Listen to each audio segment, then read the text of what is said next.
Mayong gabi mga amigo, pahabol ta mga amigo. October 5, 2025, pahabol ta ng PM draw.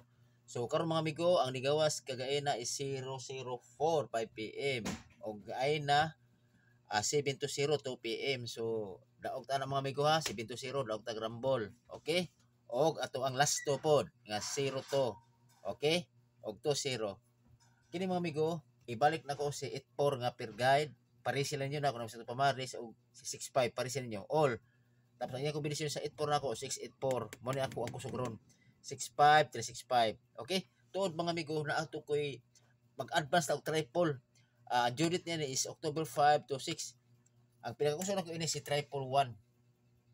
Kana para na ugma nga pattern siya para ugma. Okay?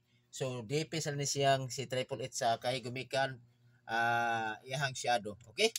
So dito ko taman mga amigo o amping mo kanunay unya makaunos pat pa ta og segunda. Okay? Kay nakahit naman ta og kaisa, so basic continue na ni. Inana na siya kay inana na siya kay ato naman po, di ba? So kini mga amigo, mo na akong i-vlog karon guide only. So kinsa pati wala naka-follow din na o naka paligog share pod o paligog comment kung taga-asa mo. Okay? Aron may baon ako ang gi-vlog kung asa ni abot. Shout out to ko sa ko na katong taga ani ko na Master Magical Guide. So shout out nimo bro. O basta mag-shout out ko ana nga ko sana ko i-isa na ako. Okay? So salamat kayo sa inyo mga amigo sa inyong suporta o pagsali. Okay? Salamat kayo.